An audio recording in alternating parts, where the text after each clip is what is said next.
राधे राधे। जय जय श्री राधे। राधा वल्लभ लाल की जय हो। सभी संतों हरिभक्तों की जय हो। आज के आनंद की जय हो। पूज्य गुरुदेव महाराज की जय हो। श्री हरिवंश महाप्रभु की जय हो। जय श्री राधे। श्रीमद् भागवत की जय हो। पूज्य डोंगरे जी महाराज की जय हो। जय श्री राधे। बहुत बहुत स्वागत है आपका हमारे चैनल में, जहाँ पे हम श्रीमद् भागवत की कथा का श्रवण कर रहे हैं। और कल हमने प्रथम स्कंद से बहुत सारी दिव्य दिव्य बातों का श्रवण किया था। बहुत सारी चीज़ें हमने सीखी थी। मुझे होप है आप भी इसको समझ रहे होंगे और अपने जीवन में उतार भी रहे होंगे, और ज़्यादा से ज़्यादा हो सके तो आगे शेयर भी करें। जय श्री राधे। आइए आगे की कथा का श्रवण करते हैं। जय श्री राधे। लेकिन उससे पहले श्लोक पढ़ लेते हैं। सच्चिदानंद रूपाय विश्वोत्पत्त्यादि हेतवे तापत्रय विनाशाय श्री कृष्णाय वयं नुमः। जय श्री राधे। श्री हरिवंश। आइए आज हम प्रथम स्कंद से आगे की कथा का श्रवण करेंगे। जैसा कल हमने बताया था, आज हम भगवान के अवतारों का वर्णन सुनेंगे। जय श्री राधे। भागवत में मुख्यतः कृष्ण कथा करनी है, परंतु यह कथा आखिर में आती है। भगवान के अवतारों की कथा सुनने से जीवन सुधरता है। भगवान के सारे धर्म जीव में उतर आए, यही अवतार हुआ। तीसरे अध्याय में 24 अवतारों की कथा संक्षेप में कही गई है। पहला अवतार सनत कुमारों का, वह ब्रह्मचर्य का प्रतीक है। सब धर्मों में ब्रह्मचर्य सबसे पहले आता है। ब्रह्मचर्य के सिवा मन स्थिर नहीं रहेगा। ब्रह्मचर्य से मन, बुद्धि, चित्त, अहंकार पवित्र होते हैं। ब्रह्मचर्य का पालन करने से अंतःकरण शुद्ध होता है। पहला कदम है ब्रह्मचर्य। दूसरा अवतार वराह का है। वराह अवतार श्रेष्ठ दिवस कौन सा? जिस दिन सत्कर्म हो वह दिन श्रेष्ठ है। सत्कर्म में लोभ विघ्न करने आता है। लोभ को संतोष से मारो। वराह अवतार संतोष का अवतार है। प्राप्त स्थिति में संतोष मानो। लोभ को मारकर प्रभु जिस स्थिति में रखें उसी में संतोष मानो। यह वराह अवतार का रहस्य है। तीसरा अवतार है नारद जी का। यह भक्ति का अवतार है। ब्रह्मचर्य पालन करें और प्राप्त स्थिति में संतोष माने, उसे नारद अर्थात भक्ति मिले। नारद जी भक्ति जी के आचार्य हैं। चौथा अवतार है नर नारायण का। भक्ति मिले तो उसे भगवान का साक्षात्कार होता है। भक्ति द्वारा भगवान मिलते हैं, परंतु भक्ति ज्ञान और वैराग्य के बिना होगी तो दृढ़ नहीं होगी।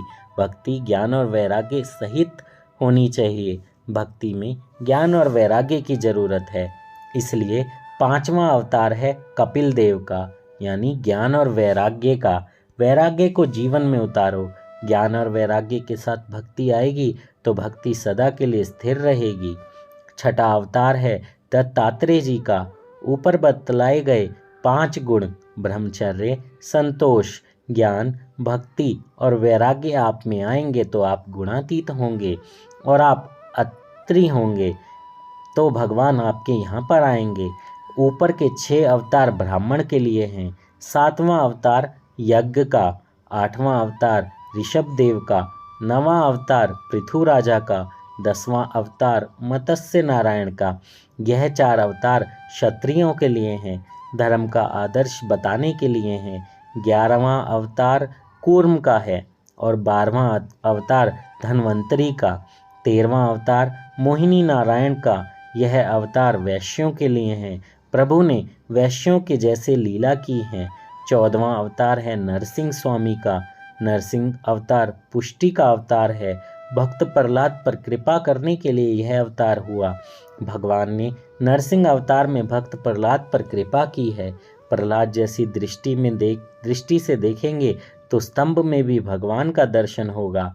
ईश्वर सर्वव्यापक है, ऐसा केवल बोलो नहीं, उसका अनुभव भी करो, फिर तुमसे पाप नहीं होगा। संत भी व्यवहार करते हैं, जब तक शरीर है तब तक व्यवहार करना पड़ता है। ईश्वर को मनुष्य मन शक्ति या बुद्धि शक्ति से जीत नहीं सका, केवल प्रेम से ही जीत सका। यशोदा के प्रेम के सामने श्री कृष्ण दुर्बल बनते हैं और बंध जाते हैं।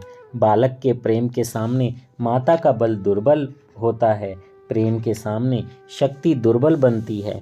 आप भी परमात्मा पर खूब प्रेम चढ़ाओ, वह भगवान दुर्बल होकर आपके पास आएंगे। 15वां अवतार है वामन भगवान का, जो पूर्ण निष्काम है, जिसके ऊपर भक्ति का नीति का छत्र है, जिसने धर्म का कवच पहना है, जिसे भगवान भी नहीं मार सके बलि राजा की तरह। यह है वामन चरित्र का रहस्य। परमात्मा बड़े हैं तब भी बलि राजा के आगे वामन अर्थात छोटे बनते हैं। 16वां अवतार है परशुराम का। यह अवतार आवेश का अवतार है। 17वां व्यास नारायण का ज्ञान का अवतार है। 18वां अवतार है राम जी का। यह मर्यादा पुरुषोत्तम का अवतार है। राम की मर्यादा का पालन करो, जिससे तुम्हारा काम मिटेगा अर्थात कन्हैया मिलेगा। 19वां अवतार है भगवान श्री कृष्ण का। बोलो कृष्ण कन्हैया लाल की जय हो। कृष्णस्तु भगवान स्वयं। श्री कृष्ण तो स्वयं भगवान हैं। राम और कृष्ण एक हैं। मनुष्य दिन में 2 बार भान भूलता है। दिन के 12 बजे भूख से भान भूलता है और रात को निवृत्ति में काम सुख याद आता है, इसलिए भान भूलता है। इन दोनों समयों को संभालना है। सवेरे श्री राम को याद करो और रात को श्री कृष्ण को, वे दोनों समय बचाएंगे। राम जी की मर्यादा का पालन करो तो श्री कृष्ण पुष्टि पुरुषोत्तम पुष्टि अर्थात कृपा करेंगे।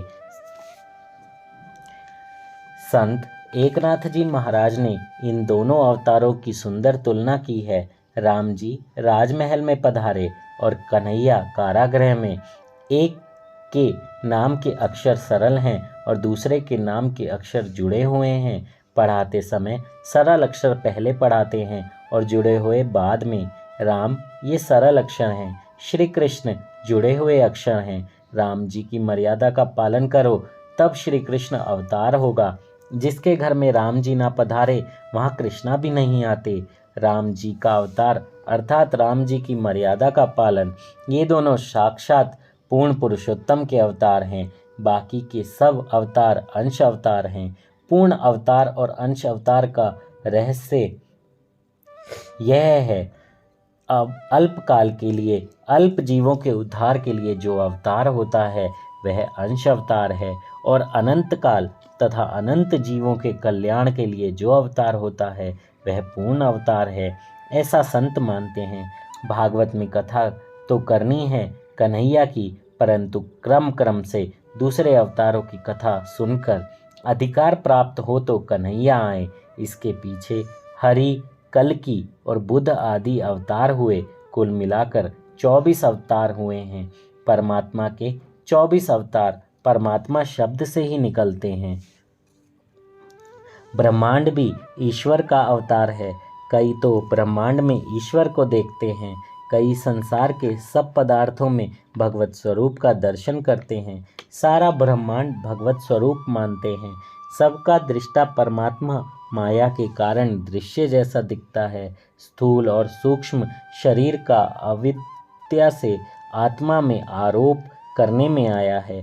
जो आत्मा में आत्म स्वरूप के ज्ञान से यह आरोप दूर हो जाए, जो हो सका है, उस समय ब्रह्म का साक्षात्कार होता है।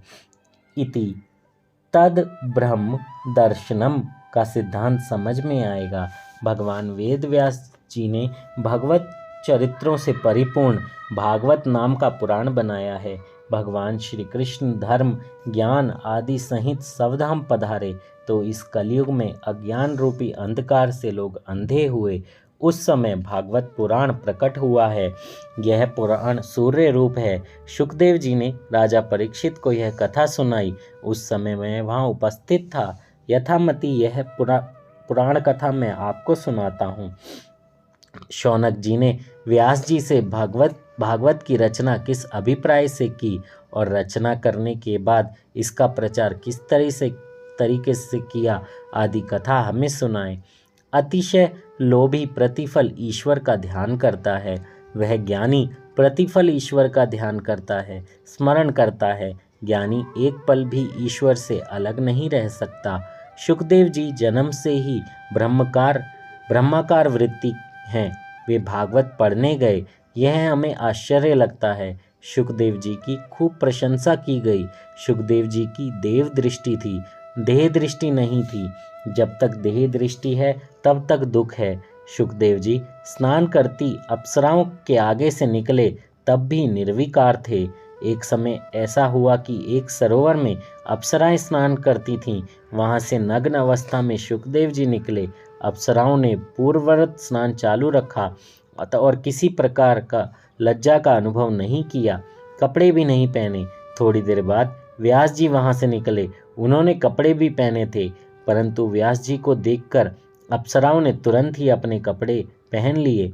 व्यास जी ने इस बात को देखा तो वे आश्चर्य में पड़ गए। ऐसा क्यों हुआ? अप्सराओं से उसका कारण पूछा।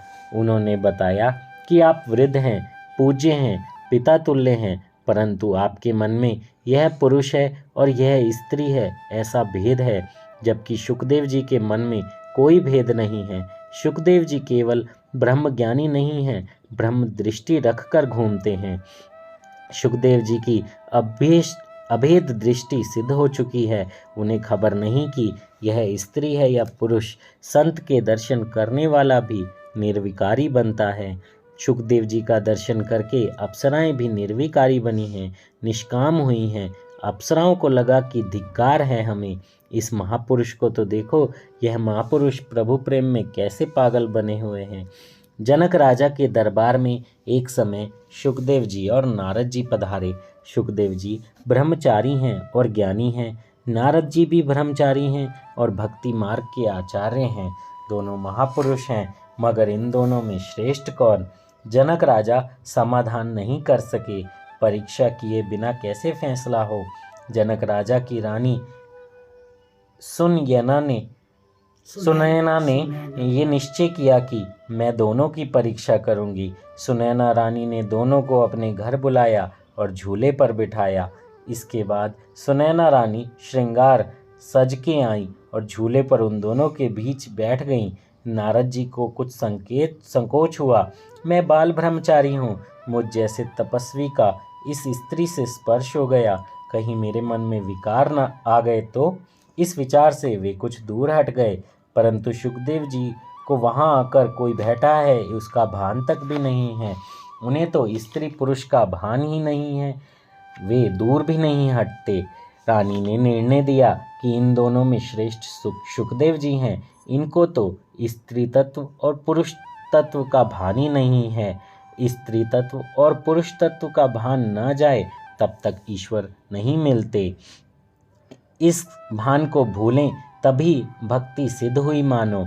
शुकदेव जी को स्त्री में स्त्री तत्व नहीं दिखता है, उनको सब में ब्रह्म भाव हो गया है, सब में ब्रह्म दिखता है। जब तक पुरुष तत्व और स्त्री तत्व स्मरण है तब तक काम है, जब यह स्मरण जाता है तब काम जाता है, अर्थात काम मरता है। ब्रह्म चर्चा करने वाले सुलभ हैं, ब्रह्मज्ञानी सुलभ नहीं हैं। शुकदेव जैसी दृष्टि रखने वाले सुलभ नहीं हैं। ब्रह्म दृष्टि रखना कठिन है। ऐसे पुरुष को तो भागवत पढ़ने की जरूरत ही नहीं है, फिर भागवत पढ़ने क्यों गए? शुकदेव जी भिक्षावृत्ति के लिए बाहर निकलते हैं तो भी गोदोहन काल से अर्थात 6 मिनट से कहीं अधिक भी नहीं रुकते। फिर भी 7 दिन उन्होंने बैठकर राजा परीक्षित को कथा कैसे सुनाई। हमने सुना है कि राजा परीक्षित भगवान का भारी प्रेमी भक्त था, उसे श्राप लगा। किस लिए, यह हमें कहो। सूत जी कहते हैं, श्रवण करो। द्वापर की समाप्ति का समय था। बद्री नारायण जाते समय रास्ते में केशव प्रयाग आता है, वहाँ व्यास जी का आश्रम है।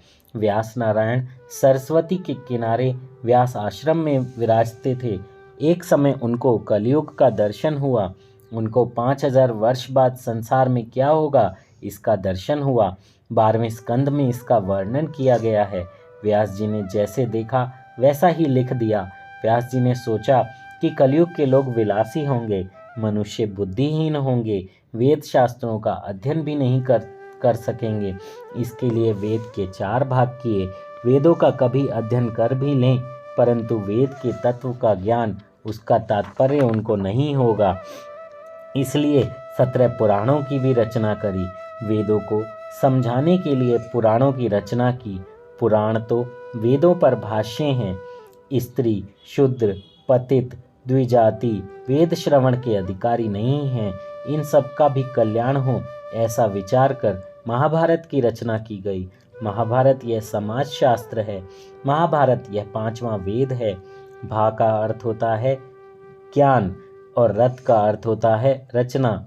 ज्ञान और भक्ति में रमने की कला जिसमें बताई गई है वह ग्रंथ है भारत। ज्ञान में जीव जब रमण करने जाता है तब कौरव विघ्न करते हैं। धर्म क्षेत्रे कुरुक्षेत्रे, यह शरीर क्षेत्र है। धर्म और अधर्म का इसमें युद्ध होता है। महाभारत प्रत्येक के मन में और घर में चल रहा है। सद्वृत्तियों और असद्वृत्तियों का युद्ध यही है महाभारत। जीव तो धृतराष्ट्र है, जिसकी आंख नहीं वह धृतराष्ट्र नहीं। जिसकी आंख में काम है वह अंधा धृतराष्ट्र है। को अंध यो विषय अनुरागी, अर्थात अंधा कौन, जो विषय अनुरागी है वह है। दुख रूप कौरव अनेक बार धर्म को मारने जाते हैं। युधिष्ठिर और दुर्योधन रोज लड़ते हैं। दुर्योधन आज भी आता है।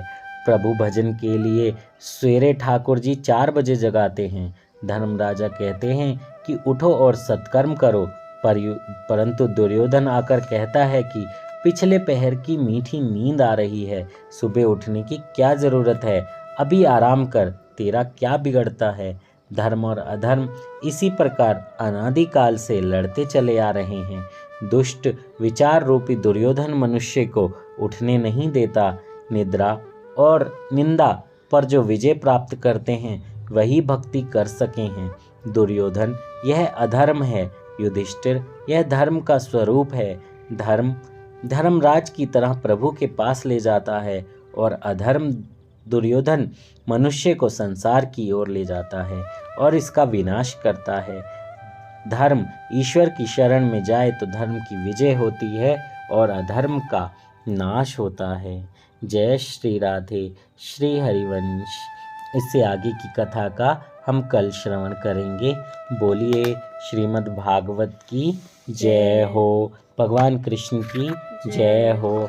सभी मिलकर भगवान श्री कृष्ण को दंडवत प्रणाम कीजिए, भागवत जी को दंडवत प्रणाम कीजिए और अपने कर्मों को भगवान के चरणों में लगाकर भक्ति का आनंद लीजिए। सुबह या शाम में डेली आप 15 से 20 मिनट तक माला से नाम जप कीजिए, गुरु मंत्र कीजिए। अपने बच्चों को भी भक्ति में लगाएं। थोड़ा श्रवण ज़रूर कीजिए। संतों के चरित्रों का श्रवण भी कीजिए, कहीं से भी, चाहे यूट्यूब वीडियोस से, चाहे आप बुक से, लेकिन थोड़ी भक्ति ज़रूर कीजिए। जय जय श्री राधे। इससे आपका ही कल्याण होगा और आपके परिवार का। सभी संतों हरिभक्तों के चरणों में मेरा दंडवत प्रणाम। जल्दी से चैनल को सब्सक्राइब कीजिए और शेयर भी कीजिए, बेल आइकन दबाना ना भूलें। जय श्री राधे, श्री राधे, श्री राधे।